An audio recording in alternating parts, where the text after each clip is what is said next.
नमस्कार दोस्तों, आपका स्वागत है मेरे इलेक्ट्रिकल ट्यूटोरियल चैनल पे। यहाँ पर हम लोगों ने इलेक्ट्रिकल इंजीनियरिंग के ग्राफ थ्योरी से एक न्यूमेरिकल प्रॉब्लम को लिया है, जो कि इस प्रकार से है। Draw the oriented graph of a network with fundamental cut set matrix as shown. तो हम लोगों को इस दिए हुए फंडामेंटल कट सेट मैट्रिक्स की हेल्प से नेटवर्क के ओरिएंटेड ग्राफ को ड्रॉ करना होगा। तो यहाँ पर हम लोग देख पाएंगे कि इस कट सेट मैट्रिक्स पर कितने ब्रांच हैं। 7 ब्रांच हैं, जिसको हम लोगों ने कैसे लिखा है 1 to 7। और हम लोगों को इन 7 ब्रांच में से ट्विग कौन कौन से ब्रांच को कंसिडर करना होगा 1 2 3 4। और हम लोगों को इस 7 ब्रांच में से लिंक कौन कौन से ब्रांच को कंसिडर करना होगा 5 6 7। तो अब हम लोग यहाँ पर आगे इस दिए हुए कट सेट मैट्रिक्स की हेल्प से ओरिएंटेड ग्राफ को ड्रॉ करेंगे। तो यहाँ पर हम लोगों को ओरिएंटेड ग्राफ को ड्रॉ करने के लिए इस कट सेट मैट्रिक्स के पहले रो को कंसिडर करना होगा। कैसे? Cut set C1। और दूसरे रो को कंसिडर करेंगे कट सेट C2। और तीसरे रो को कंसिडर करेंगे कट सेट C3। और लास्ट रो को कंसिडर करेंगे कट सेट 4।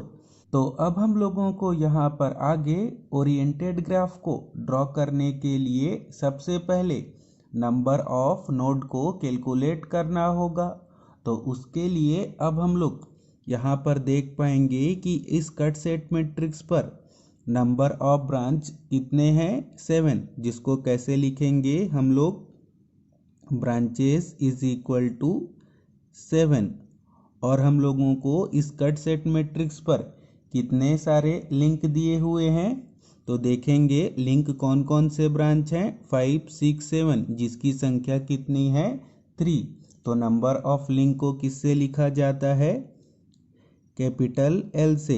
और इसको हम लोग लिख पाएंगे कितना 3। और हम लोग इस कट सेट मैट्रिक्स पर देख पाएंगे कि नंबर ऑफ ट्विग कितने हैं 4, जो कि कौन कौन से ब्रांच हैं 1 2 3 4।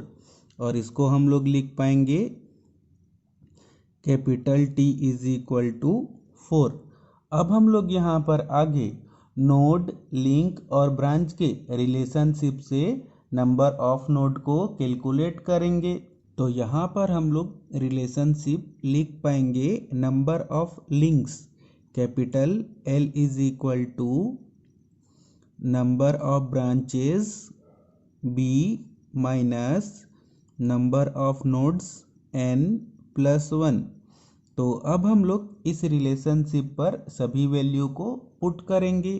तो नंबर ऑफ लिंक्स कितने हैं, तो हम लोगों को इस कट सेट मैट्रिक्स पर लिंक की संख्या कितनी दी हुई है 3। और हम लोगों को नंबर ऑफ ब्रांचेस की संख्या कितनी दी हुई है 7। तो हम लोग B इज इक्वल टू कितना लिखेंगे 7।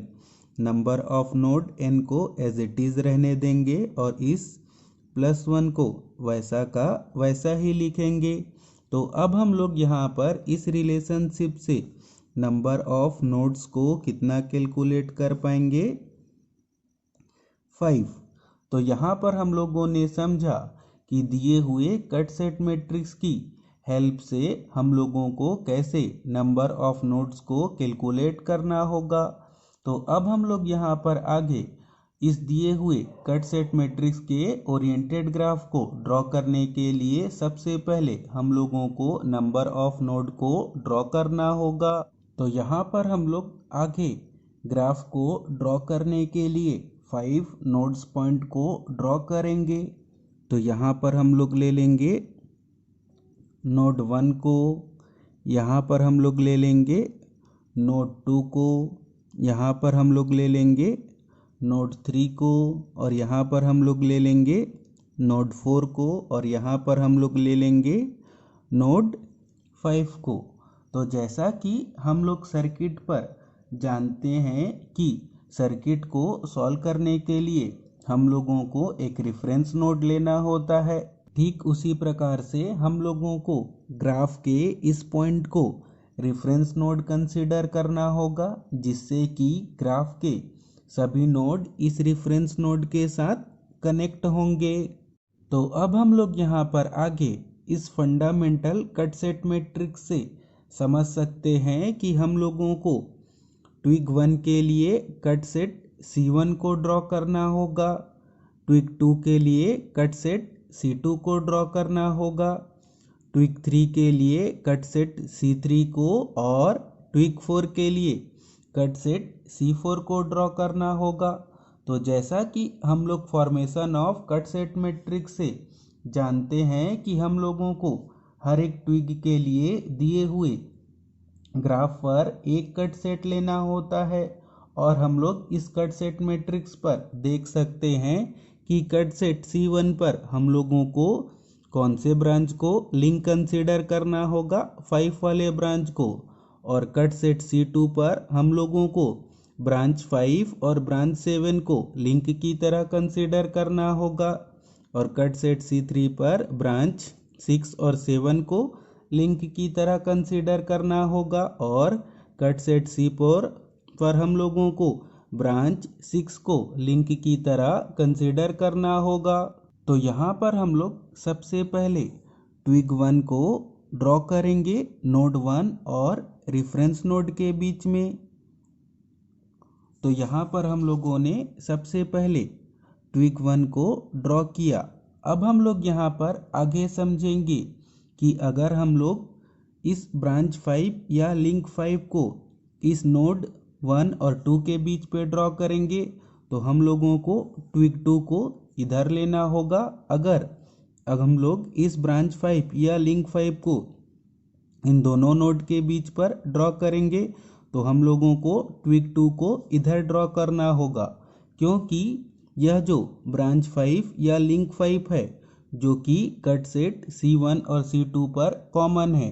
तो अब हम लोग यहाँ पर आगे ट्विग 2 को इस तरफ ड्रॉ करेंगे, और हम लोगों को ब्रांच 5 या लिंक 5 को इन दोनों नोड के बीच पे ड्रॉ करना होगा। तो अब हम लोग यहाँ पर आगे ट्विग 2 को इस रेफरेंस नोड और इस नोड के बीच पर ड्रॉ करेंगे, और जैसा कि हम लोग जानते हैं ट्विग लाइन को कैसा ड्रॉ किया जाता है, बोल्ड लाइन से, और हम लोगों को लिंक 5 को इन दोनों नोड के बीच पर ड्रॉ करना होगा, और लिंक को कैसे लाइन से ड्रॉ किया जाता है, डॉटेड लाइन से। तो यहाँ पर हम लोग इन दोनों नोड के बीच पर लिंक 5 को ड्रॉ कर लेंगे, और इस पर हम लोग लिख लेंगे लिंक 5। तो अब हम लोग यहाँ पर इस कट सेट मैट्रिक्स से समझ सकते हैं कि ब्रांच 7 या लिंक 7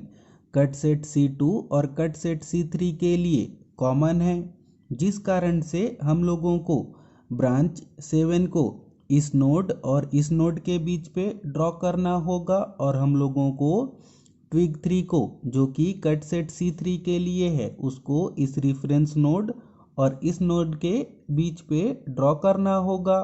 तो यहाँ पर हम लोग पहले ड्रॉ करेंगे लिंक 7 को, और उसके बाद हम लोग यहाँ पर ड्रॉ करेंगे ट्विग 3 को, जिसको हम लोग रेफरेंस नोड और इस नोड पॉइंट के बीच पर ड्रॉ करेंगे। तो अब हम लोग यहाँ पर आगे इस कट सेट मैट्रिक्स पर देख सकते हैं कि ब्रांच 6 या लिंक 6 कट सेट C3 और C4 के लिए कॉमन है, जिस कारण से हम लोगों को ब्रांच 6 को इस नोड और इस नोड के बीच पर डॉटेड लाइन से ड्रॉ करना होगा।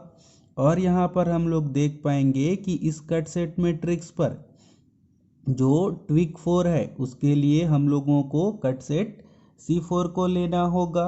तो यहाँ पर हम लोग सबसे पहले लिंक 6 को ड्रॉ करेंगे इन दोनों नोड के बीच पर डॉटेड लाइन से,